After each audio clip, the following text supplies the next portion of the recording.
Hi, everybody, and welcome to 13 Now. I'm News 13's Amy Hoyt. We're coming to you live from our newsroom in downtown Panama City. We are continuing with our series of political debates for the August 20th election here in Bay County. And tonight we are featuring the two men who want to be Bay County Sheriff. We invite you to stay with us for the next 30, 40 minutes as we're going to ask questions. We're kind of blowing out the whole, in the old days, you remember, we would have the stopwatch and we would say, you got a minute to answer that question. So we're kind of putting that aside so that this can be more of a conversation and they can react to each other and we won't have to scream at them to stop talking and then they can't finish their thoughts. So we're going to have it a little bit more like a conversation. Let's introduce them now. As you know, our incumbent sheriff is Tommy Ford. He is to my right, your left. And then, of course, his challenger tonight is Andy Hussar. Gentlemen, good to have you with us. Thank you for having us. Thank you for having us. We're going to start with opening statements. You could take about a minute, but I don't have a stopwatch. And now we're going to start alphabetical order with Tommy Ford. Okay. Well, good evening. Amy, thank you for having us, and WMEB for hosting this to give voters an opportunity to learn more about us.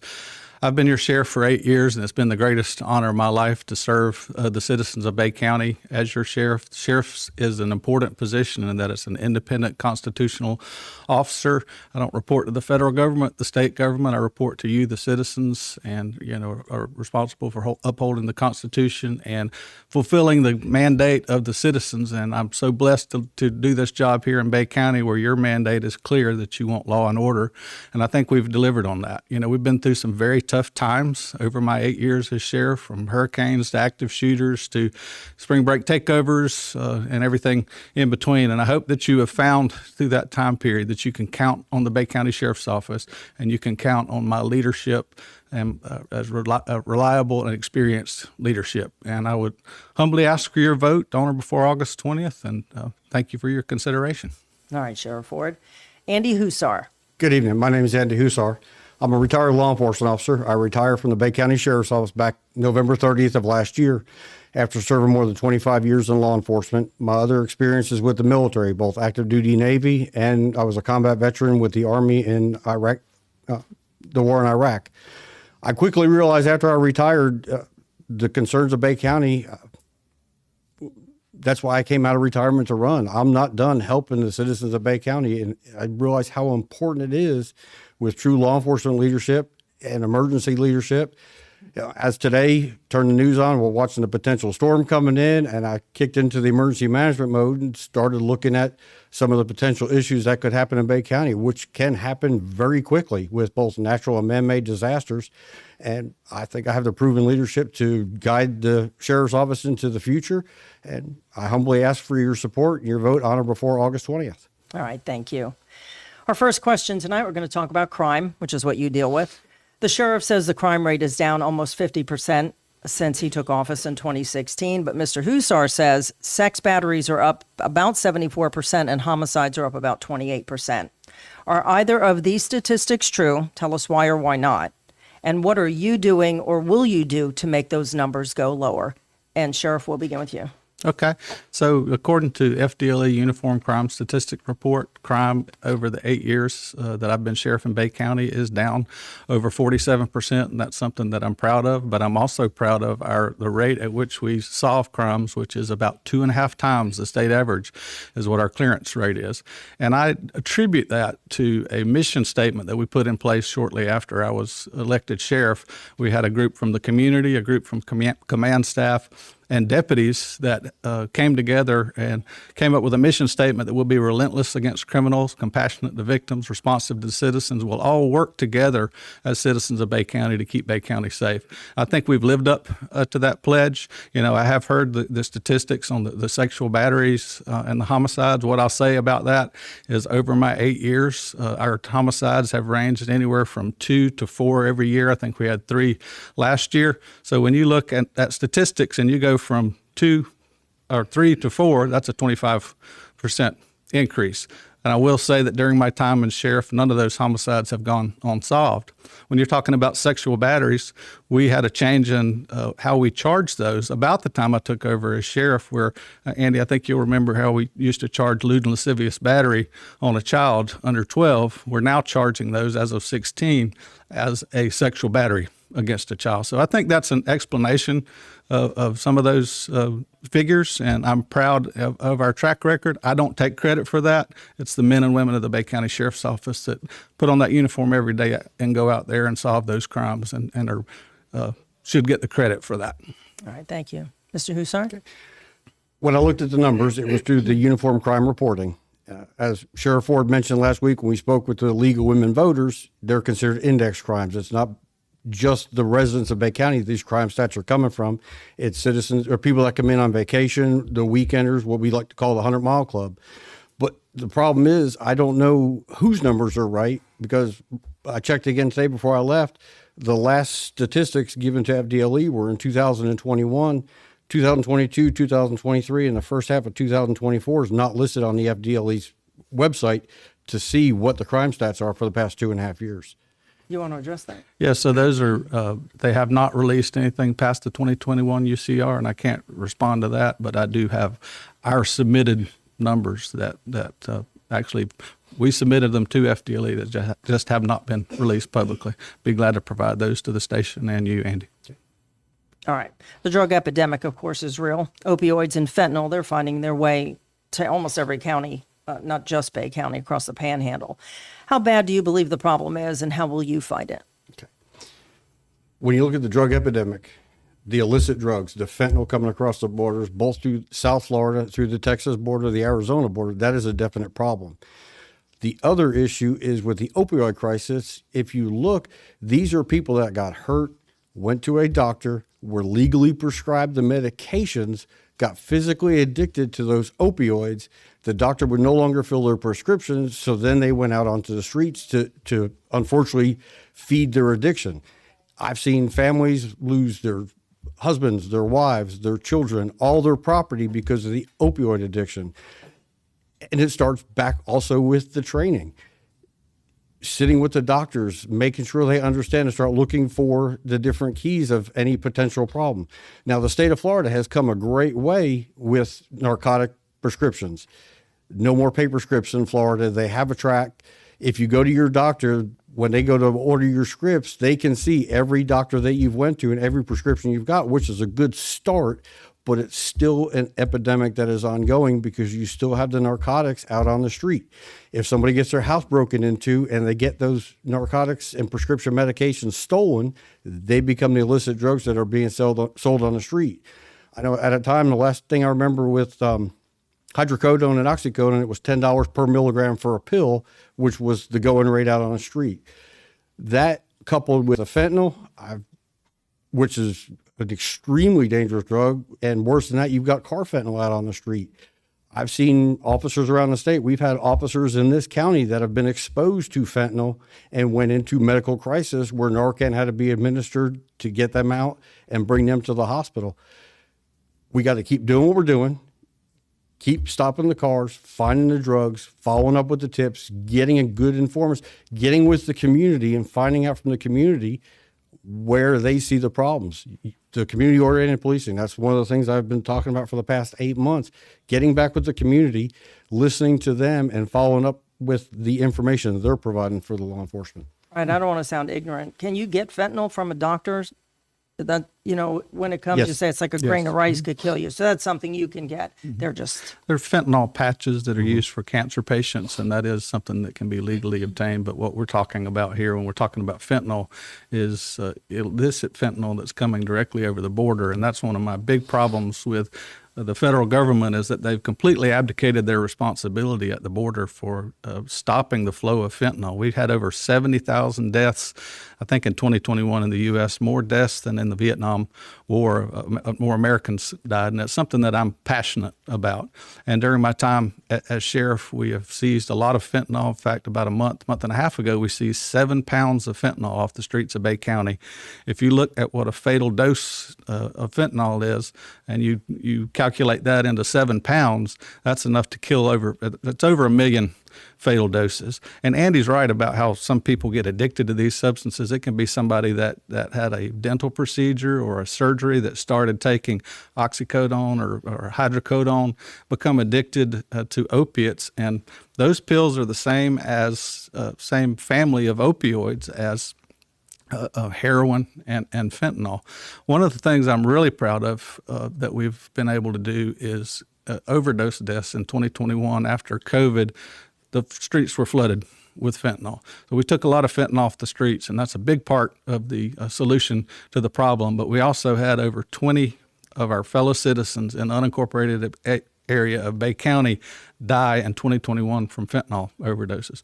We've been able to reduce that 65% to 7 overdoses, which is still way too many. But we did that by treating those as homicide investigations. We worked with our criminal investigations, our drug unit, our crime scene unit, and we would track who dealt that fentanyl and who was their dealer. And so we made over 14 manslaughter arrests, and were able to, I believe, have a significant effect on the number of people dying in Bay County from fentanyl and opioid overdoses at a time when the national statistics last year only decreased by 3%. But you do believe it's coming across the southern border? I know it's coming across the southern border to here. Okay. Yes. Do you agree with Absolutely. that? You got Interstate 10, which is a direct route to Texas. They bring it across Interstate 10. They can come down 231. They can go all up to 95. There's so many different routes through the state of Florida, and Panama City is perfect in the middle of the transport route. We're 55 miles from Interstate 10. We're less than an hour drive from I-10.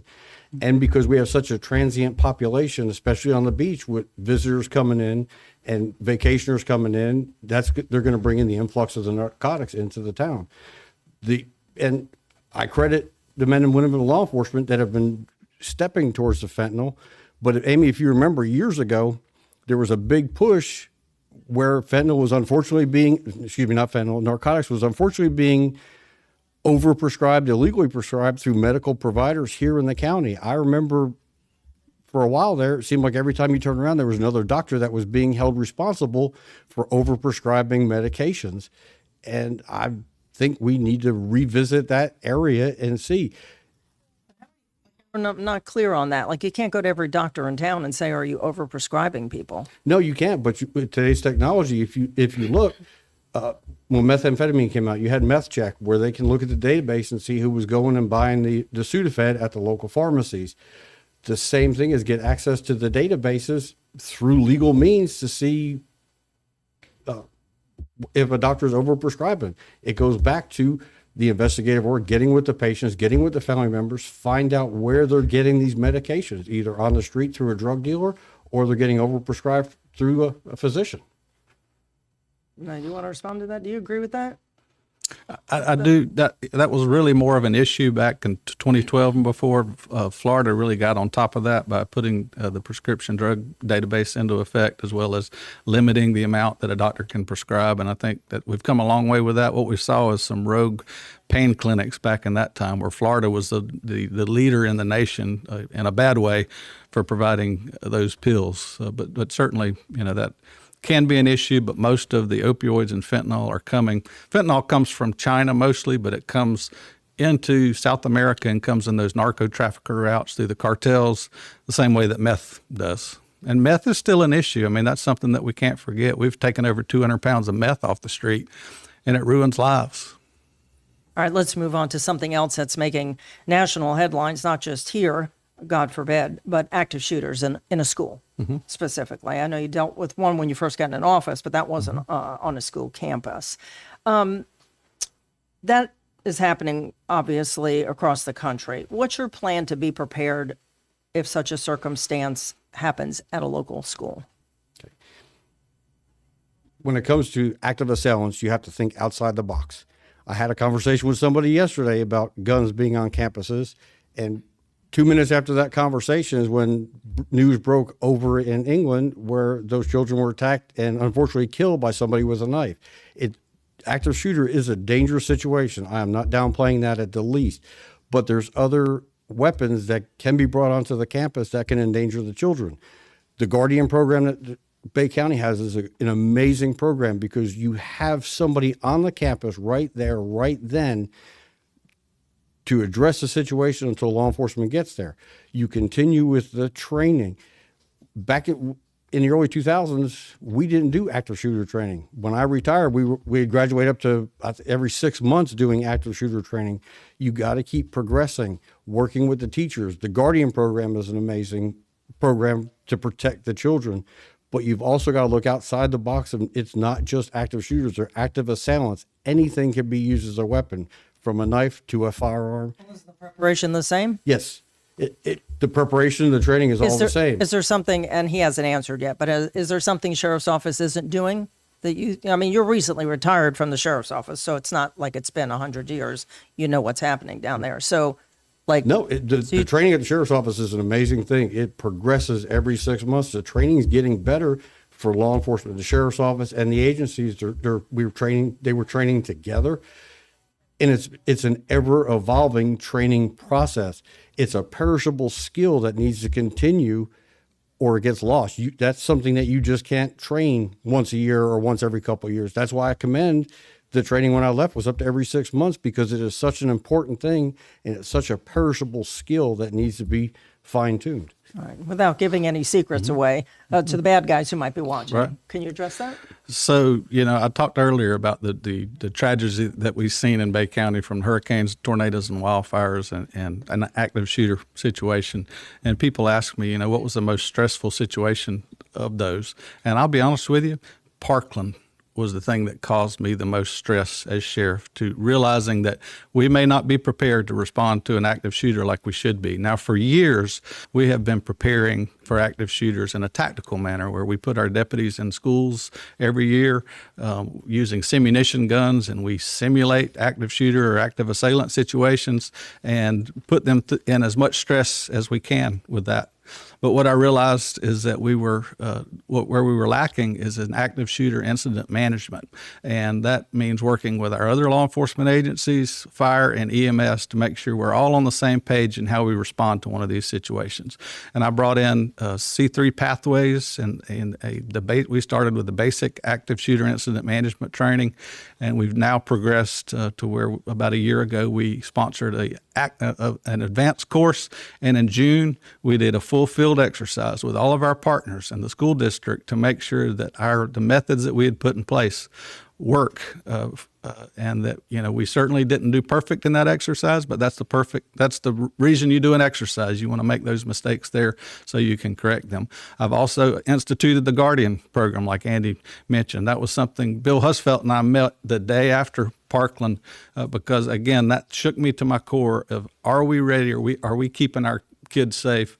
And did not want to be that next agency on the national news about those situations. So the Guardian program trains teachers and administrators to carry firearms in schools. And this is not just some fly-by-night training. This is over 160 hours of training, to where when these teachers and administrators get out of there, I hate to say this, but they can shoot better than most of the deputies, and they're prepared to respond to those situations.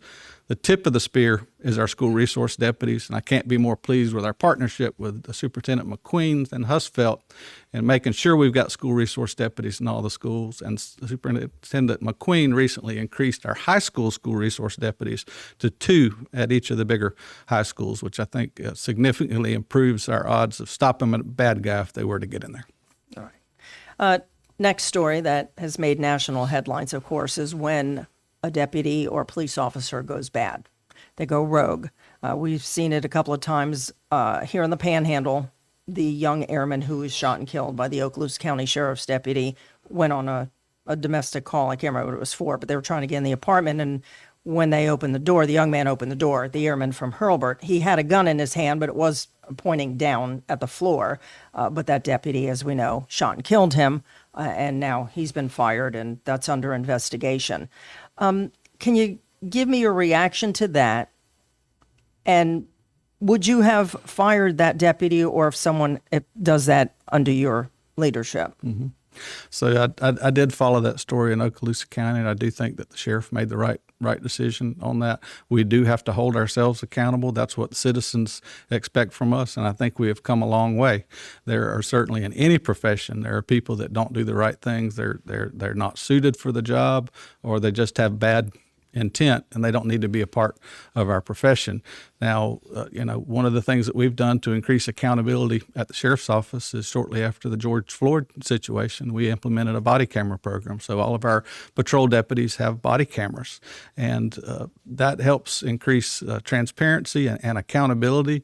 And I tell you what, I was a little resistant to that at first, but I tell you, it has really been a good tool for us, because most of the time when we get a complaint against a deputy, that complaint is unfounded because of the evidence that we have on the body camera. So I think it's been a win for the citizens and a win for law enforcement to have that accountability. It's important when we have a situation that comes up like that we fully investigate it. Here in Bay County, if we have an officer-involved shooting, we have the Florida Department of Law Enforcement comes in as an independent agency to investigate that. We're not going to investigate that on our own. What would you do if a deputy under your leadership broke the public trust? Start with an investigation. Get them off the road. Put them on administrative leave. Conduct an investigation from the beginning. And if it turns into a criminal situation, turn it over with the assistance of Florida Department of Law Enforcement. The situation you're talking about with Okaloosa County, it's an absolutely horrible situation. From what I saw, the young man was inside his house. The firearm was pointed down inside his own residence. That was a complete failure that the deputy needs to be held responsible for. If you look at all the situations around the country, there's one in the Midwest where another deputy just got arrested and indicted for shooting somebody in the face in her own residence. Where it starts is you don't address the problem after it happens. You work on fixing the problems beforehand. You start with a peer counseling, giving deputies, giving the 911 operators the ability to talk to somebody when they're having a bad day at home or a bad day at work or stress. Start training the supervisors to look for the signs of the stressors of the employees so you can eliminate that. The best thing to do is be proactive in the approach. Don't wait till the incident happens. Start in the beginning, and it starts with peer support. In the leadership classes I've taken over the past several years, the leadership has changed and evolved with the newer generations that are coming into the workforce. It's not like the workforce when we started back in the early 90s. You evolve your leadership and your training and your mentorship to what the culture of the agency is, and it starts then. Don't wait until there's a situation to have to make that decision and go, what would you do if you were the sheriff? You start from day one, mentoring, monitoring, evaluating, and go from there. And hopefully you eliminate that problem. And as your term as a sheriff, you don't never run into a situation where you have to put a deputy on administrative leave because they unfortunately took somebody's life without justification. Sometimes you don't know that when you're hiring someone. The case you're referencing in Illinois, Sonia Massey was the name of the young woman who was killed in her home. And that deputy has been fired. Now, though, under the leadership of that sheriff in that county, they're calling for his resignation. Does it start at the top? Does the buck stop with you? Absolutely. You are the head of the trust of the agency. The elected sheriff is there because the citizens have chosen to give them that job. For the past 8 months, every town hall meeting, every meet and greet, every door knocking has been a job interview. The elected sheriff works for the constituents. The elected sheriff works for the people of the county. So do you think he should have stepped down? I couldn't honestly at this point give you an answer because I have not read the entire... How about the sheriff in Okaloosa County? Should he step down? They called for him to step down too. You know, the buck stops with you, Mr. President. You know the old saying. Well, I know Okaloosa County's had a couple incidents in the past several months with some deputies with discharging of their firearms. There's got to be somebody accountable. Now, the sheriff is ultimately responsible for the entire agency, but the sheriff of that agency puts people in the command staff positions that he or she trusts to make sure everything's done the way it's supposed to. The mission statement is going out. But that sounds like a no. Are you saying no? A sheriff shouldn't step down if something to that extreme happens? I know every circumstance is different, but if it's proven that the deputy was mistrained or shouldn't have been hired in the first place, or any scenario that you could come up with where we know he was wrong. That scenario right there, if the deputy shouldn't have been hired, if there was the Illinois, I believe it's coming forward that officer had worked for several agencies within several couple of years. Yes, because that situation, absolutely, because ultimately the only person that can, I'm using the Bay County Sheriff's Office as an example based on the policy, the only person that can hire and terminate is the sheriff. the sheriff has to sign off on that packet. So if they looked at everything and the sheriff made that decision to hire that person, if the background investigation was done correctly and there was issues when they were hiring them, yeah, they're responsible. They made that decision. They put that blue ink on that paper. They raised a hand and swore that deputy in. All right, Sheriff, how do you feel about that? Does the buck stop with you? Absolutely. But I think it's very dependent on the facts and whether or not the sheriff has followed through holding the deputies accountable if they provided proper training and policies. In the case of Sheriff Aiden over in Okaloosa County, absolutely not. I don't think he should step down. This case, he investigated it very quickly and came to a resolution and that the officer, the deputy, acted with unreasonable force and terminated the deputy immediately. It's a difficult decision, but he made the right decision. And I don't think there's been any evidence in the investigation that's been proffered that would show that the sheriff didn't do his job in that case. But I do see certain cases. You look at the case, and I'll go back to Parkland. You look at Sheriff Scott Israel, where they had failures at the active shooter situation at the Fort Lauderdale airport that were never corrected, that led us right into Parkland, where there was a complete failure on leadership there at the sheriff's office, and the governor removed Sheriff Israel from office. And I support that decision. I mean, but it has to be based on an investigation and the facts that the sheriff didn't do their job, either didn't hold the person accountable, or that they didn't train or didn't have the policies in place that was a cause of the failure. Sitting here for 30 minutes, and we're going to go just a little bit longer because I have a couple more questions, if that's okay with you, gentlemen. Sure. You're both good men. You both have experience in law enforcement. You're both highly educated. Both have nice families. You both have been in town a long time. I know you grew up in Gulf County, right? Mm-hmm. Right? You've been here over 25 years. You're both Republicans, mostly conservative from everything that I can read. I'm not really sure what the difference is. So the question is, what makes you different? Why should you be the sheriff compared to either your challenger or the incumbent? And I can't remember who I left off at, so I'm going to start with you. Okay. What's the difference? Why should they choose you? Well, I'd like to start off by thanking Andy for his years of service with the Bay County Sheriff's Office and the leadership that he's shown. And we went through a lot of the same things together as far as Hurricane Michael, and as chair of the Florida Sheriff's Task Force, Andy rolled with us on some of the Hurricane Ian and Idalia and things like that. But I'll go back to my track record over the last 8 years as sheriff. One of my qualifications, I've been in law enforcement for 30 years. I was with the Florida Department of Law Enforcement for 16 years. I've been in command and executive level leadership positions for about 20 years of my career. And I think you look at the track record of the sheriff's office and the crime rate being down, I think I've shown reliable and qualified leadership throughout that. I've got a bachelor's in accounting from the University of West Florida, which comes in very handy when dealing with a large budget. And just, again, like Andy, I'm a lifelong learner and just completed my master's in public safety from the University of Virginia. So I think I have the track record, the experience, and the education, and I have proven myself to be a reliable leader both for the men and women of the sheriff's office and for this community. I hope the community feels secure in knowing that we've had a lot thrown at us and that we can handle just about anything that comes our way here in Bay County, and we're going to maintain law and order. We're going to do it in a professional manner.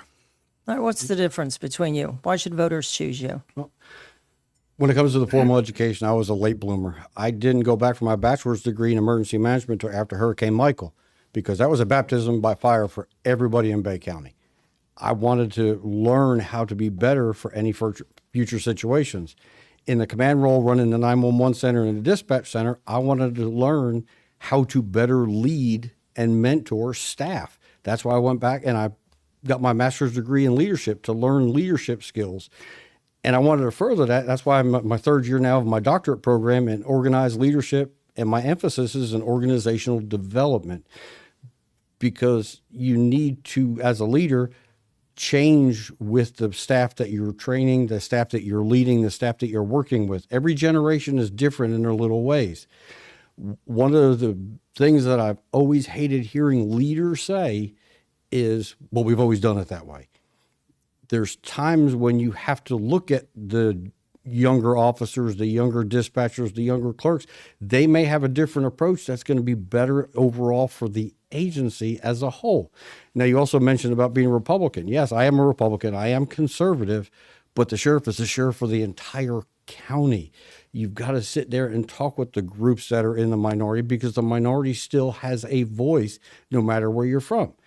Central and South Florida, it leans more towards the Democrat and the liberal. But when I was a deputy down there, that's the same thing. It doesn't matter the initial after your name as the sheriff. My personal views shouldn't have anything to do with how the agency is run. My personal views are the sheriff is a sheriff for the entire county. The minority has to have that voice. You have to reach out to people and talk to them. So. Right. But my point of all that, not because you're both Republicans, because everyone votes. This is a universal election, by the way. So if you're Democrat or independent, you can vote August 20th. But my point is, why are you challenging him? You kind of along the way said, hey, he's done a good job, certain things, other than some statistics that you found were either missing or higher than we would like them to be. Why are you running? Why are you coming out of retirement? It makes me think you've seen something that you don't like at the sheriff's office. You did work for this man, so I'm curious. I think voters want to know. Unfortunately, in the past couple of years, I've seen a disconnect between the deputies and the community. I use Mexico Beach as an example. Ever since we've taken over law enforcement operations in Mexico Beach, I've been down there talking with the citizens of Mexico Beach, and what the majority say is they either see the deputy driving back and forth up 98 with their windows up or sitting at the substation. I've talked to the people in the north end of the county. If you look on the Bayou George Fountain Facebook page, their biggest concern is the lack of law enforcement presence in the north end of the county. Oh, we do have substations there. Yeah, one at 20 and 231. Okay. But that's it. We have different visions. We are both different leadership skills. We have different approaches. I'm not saying mine's better than his. I'm not saying his is better than mine. I'm just saying I have a better vision to move. But voters want the better person. Right. But so I guess that's what I'm asking you is for you to describe yourself. How do voters know who to choose this go around? You had mentioned something. I don't mean to pick on you. No, you're fine. You know, usually the incumbent gets all the hard questions because he has a record to stand on. But you had said something about in all the information that I read about you that he has never had a challenger. Correct. And that you thought. Well, he's never had a challenger that is qualified to be on the ballot. He did have a challenger, but neither one qualified. Okay, so sheriff was reelected basically over the course of the 8 years without a challenger. But we have the property appraiser, the supervisor of elections, the school board superintendent, and one other race that they were elected without an opponent. So what do you do with that? I mean, what does that mean if he hasn't had an opponent? Well, the way when you have an opponent in an election is both people are out talking with people, answering the hard questions, answering why you think you're the better person for that position. You know, I grew up at the Bay County Sheriff's Office. I started as a road deputy, went to be a field training officer, went to criminal investigations, became a sergeant on the road, then became a lieutenant over communications, and then finally retired as the emergency response director for that, responsible for communications and also helping the agency and preparing the agency for any natural or man-made disasters. So I've seen every single aspect in every single area of the sheriff's office. In my opinion, we need more deputies in uniform out on the road. Believe it or not, the patrol car on the road, that is a deterrent, seeing that patrol car driving down the roadway. But it's also getting them out with the public, talking with the store owners, talking with the neighborhoods, getting out of your patrol car and actually walking around. It's just a different viewpoint to move to the next generation of law enforcement. As you know, you've been a reporter a couple of years. Thank you. There's ebbs and flows with law enforcement. We have good times as cops. You have bad times as cops. They love you or they hate you. Getting with the community to make sure you don't ever get into that hate stage like some of the bigger agencies around this country are getting. You mentioned George Floyd. I did a research the other day. I was working on a paper, and after the George Floyd incident, do you realize there was over a 200% increase in voluntary resignations from law enforcement agencies around the country. Rather than deal with the situation, they're quitting. That starts with the culture of the law enforcement. But to go back to answer your question about, you hire bad people you don't know. I remember back in 2001 when Sheriff Guy Tennell hired me, 18-month probation. I kind of asked him, why 18 months? He said, anybody can hide for a year and skate through their probationary period. You're not going to do the long con up to the 18 months. But that's the leadership watching to make sure that the new deputies are doing what they're supposed to do. All right, Sheriff Ford, how do you respond about leadership and what you do and the difference between you two gentlemen? So I will say this, Andy, as a citizen and a experienced law enforcement officer, has an absolute right to run for sheriff. I don't own this job. This is the people's job, and the people have the ability to vote for who they want to be sheriff. And to be honest with you, I think this process has made me a better person and a better sheriff. Just by the mere fact of there's some competition here. I've got to get out here, and.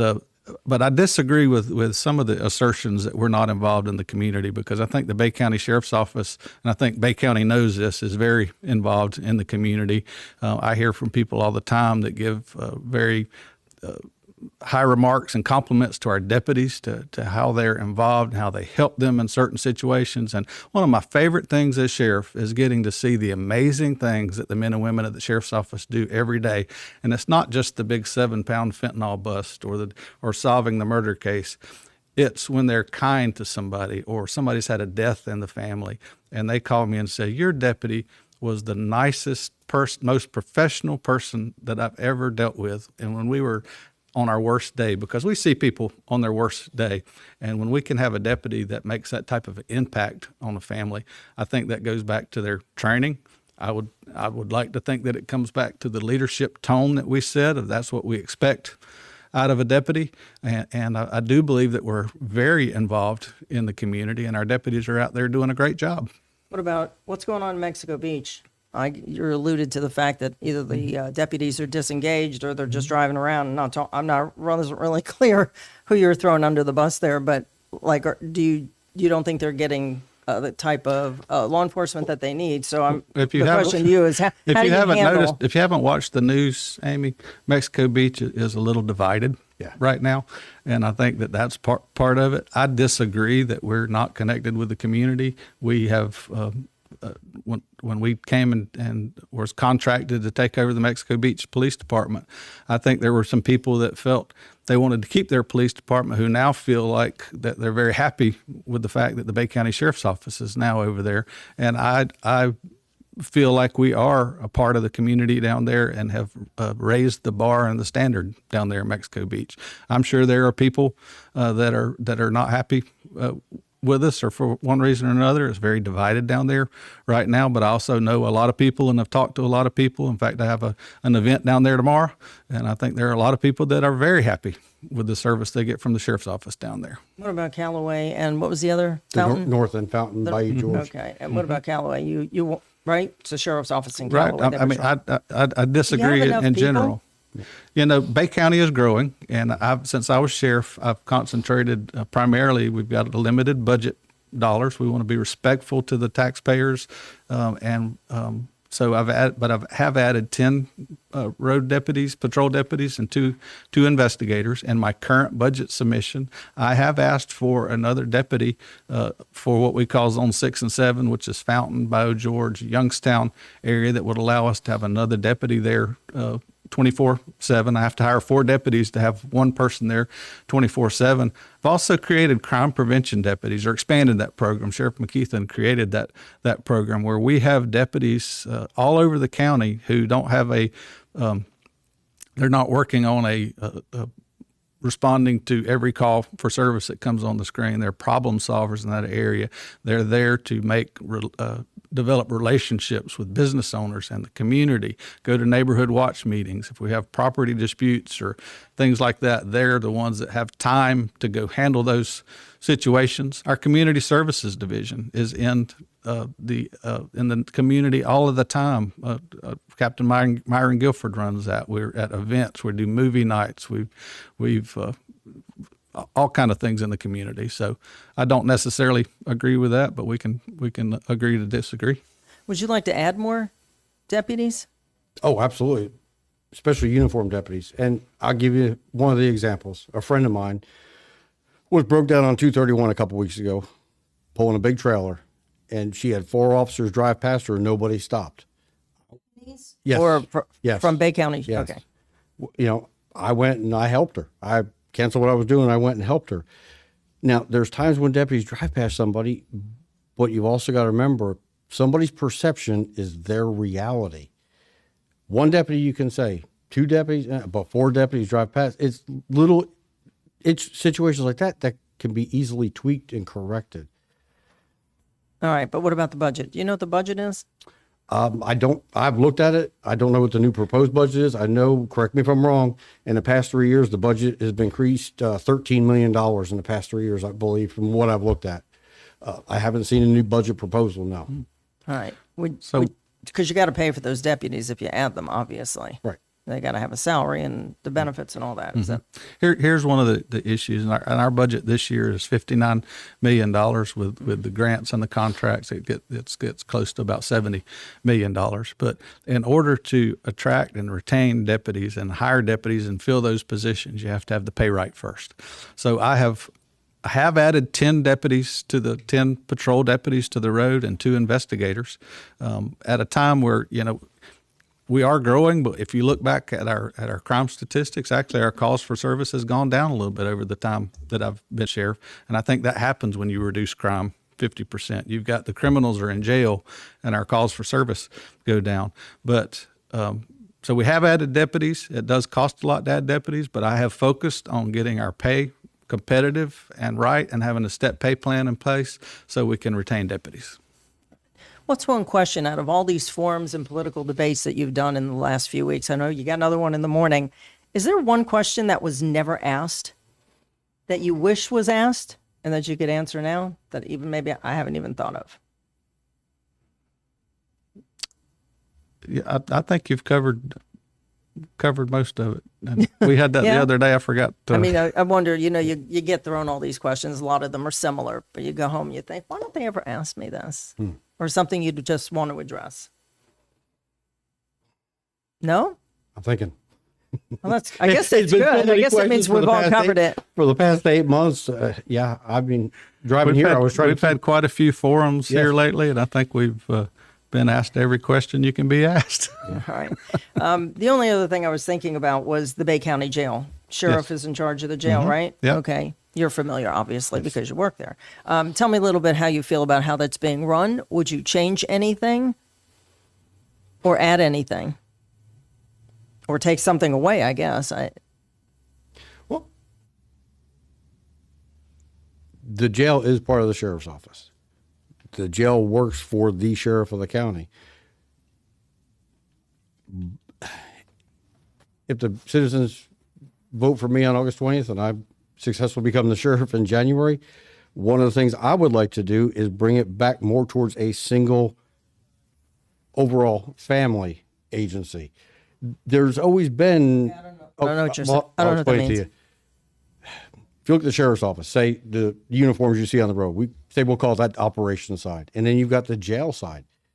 They train differently, do training together, work them together.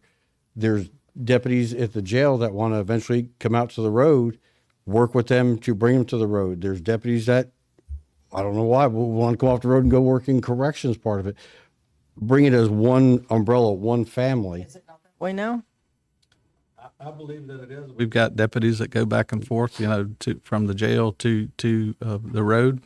And I am glad you asked that question, because I'll back up and say, I wish you'd asked me about the jail, because I am so proud of the work that the men and women do at the Bay County Jail. They have a very difficult job, and they're unsung heroes. We talk a lot about what the law enforcement side of things do, but our Major Rick Anglin runs the jail out there, and we've just got an incredible team out there that has a very difficult job. When we take these dangerous criminals off the streets, that's where they go, and our jail staff, our detention staff, has to provide care, custody, and control of them. And I'm just very proud of the work they do. We have programs in the jail that I'm proud of, because I don't think that the jail should be treated like a warehouse where we just put people in jail and don't do things to help them overcome addictions or get a job when they get out of jail. So one of the things I would like to talk about is our Lifeline Drug Treatment Program. It's something I've been passionate about, and it was kind of an unexpected passion when I took over as sheriff, because my life's work has been mostly in drug enforcement. But we have got to do something to try to help people that are addicted to drugs to get off drugs. So we've been able to develop the Lifeline program. It's a DCF licensed drug treatment facility.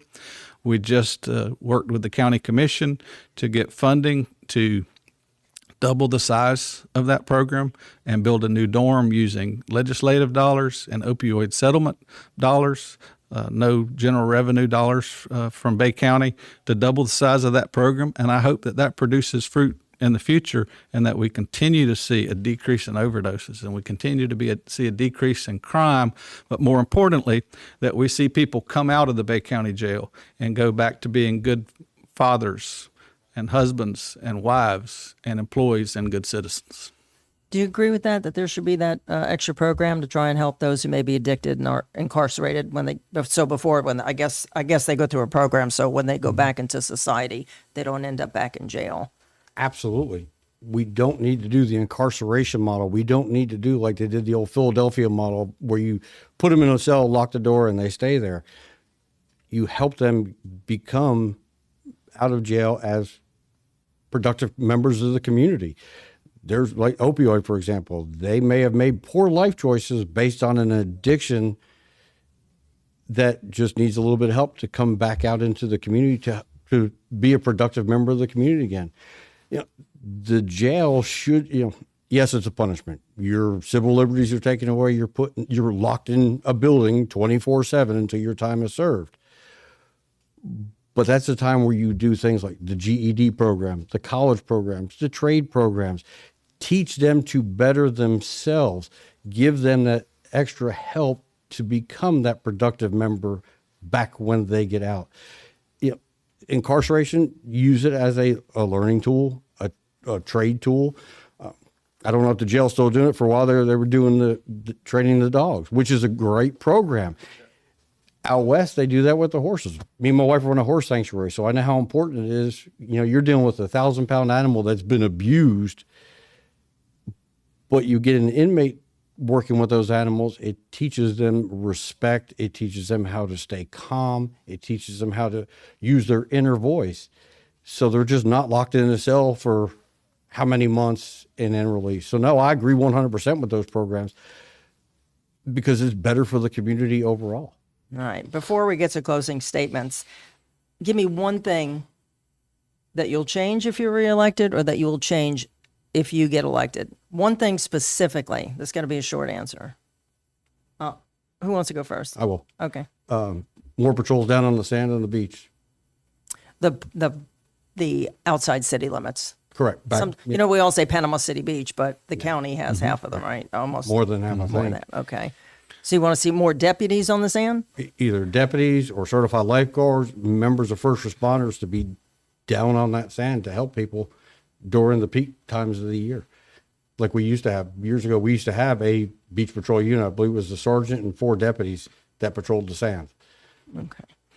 So the way we handle that now is we do have our crime prevention deputies from the beach that work out on the sand and do surf rescues, and they put themselves in harm's way every day to save our people that are in distress. And we also have a team that we use TDC funding to bring them in and staff the beach, and we work kind of as a team with Bay County Fire, Lifeguard Service, as well as Panama City Beach on that. One thing that I would work on in the coming term is preparing our workforce to respond to more technological crimes. We're now seeing cases that involve Bitcoin, artificial intelligence, computer crimes that are really something that we're going to have to focus our resources on to train our investigators in order to be able to handle the increasing complexity of crime. All right, closing statements. Andy Hussar, you go first.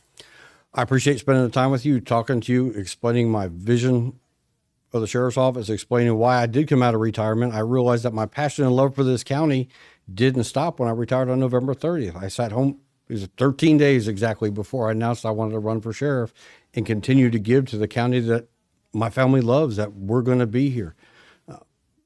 So it's just continuing the public service, the community that we've grown to love, and I want to continue to help. All right, Sheriff. Thank you, Amy.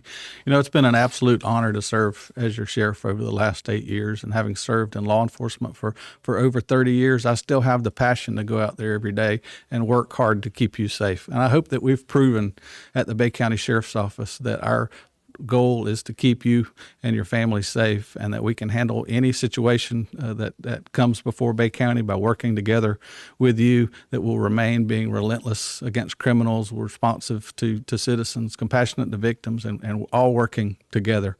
I would certainly appreciate your vote on or before August the 20th, and thank you for allowing me to be your sheriff the last 8 years. All right, gentlemen, thank you both for coming out. It was nice to see you both in person. We talked to you on the phone, but we'd like to see you in person. Thank you We for appreciate you, sponsoring this. and we wish you the very best of luck coming Thank you. up. Now, as they both mentioned, August 20th, of course, is Election Day. And we talked earlier that they're both registered Republicans, but that doesn't really mean anything in this election, because Democrats, independents, no matter how you register, you can vote. It's what they call a universal election. So don't stay at home if you don't have an R next to your name. You need to get out there and vote, pick one of these gentlemen to be the next sheriff. Early voting starts this coming Monday, August 5th.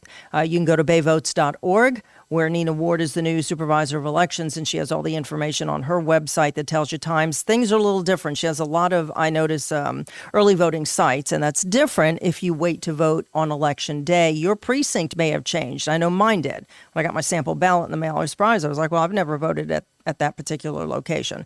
So check all that information, but early voting does start Monday, August 5th, and then, of course, Election Day, if you choose to wait until then, will be, of course, on Tuesday, August 20th, and we'll bring you all the results. One other quick reminder, next Thursday night, August 8th, right here, I will be interviewing the candidates for Bay County School Board District 1, which is Jerry Register and Whitney Nieves. So we invite you to join us for that as well. And gentlemen, again, thank you so much for joining us, and thank you for watching. We'll see you next time.